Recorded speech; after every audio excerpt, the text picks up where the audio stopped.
Good morning. We're going to do Corinthians, and we are in the love chapter.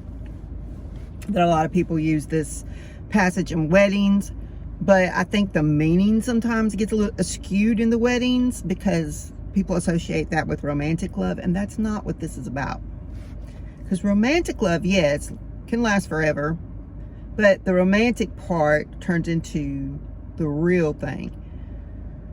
Because, like I said, it can get lost in the meaning, especially if you're not a mature enough biblical scholar or just not mature in general with wisdom in your life. That just comes from age. And some people are wise when they're young. There are few and far between, but I've met a few.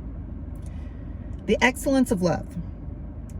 If I speak with tongues of men and angels, but have not love,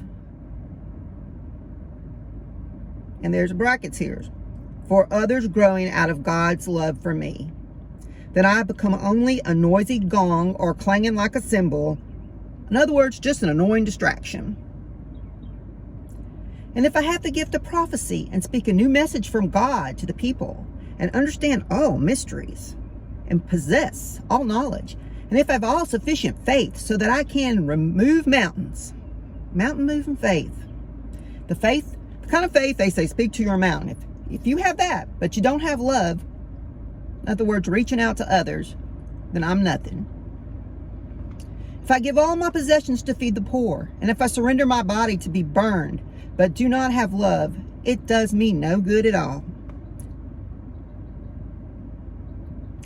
So that's deep.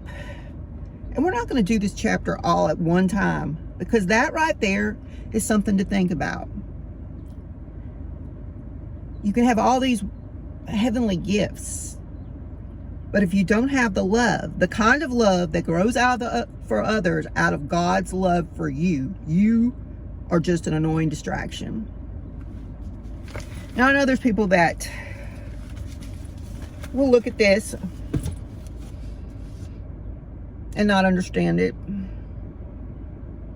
I know there's one person out there in particular who has issues with me that will watch this. They have issues with me, but they can't help it. They've got to watch all these videos so they can be tacky about it and laugh.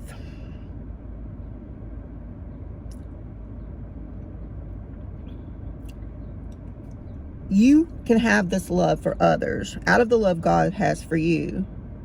But that does not mean that you go to other people, even if say they are abusive towards you, mentally, physically, verbally, whatever, or hateful. That doesn't mean you go out of your way to reach out to them, because maybe you have in the past, or you've done nothing, and there's nothing you can do to change that, short of just agree with everything they say, because that's what they want you to do. And would be against everything that you more or less stood for. So, biblically speaking, or just morally speaking, but I digress. So, you can still love that person. You can pray for that person.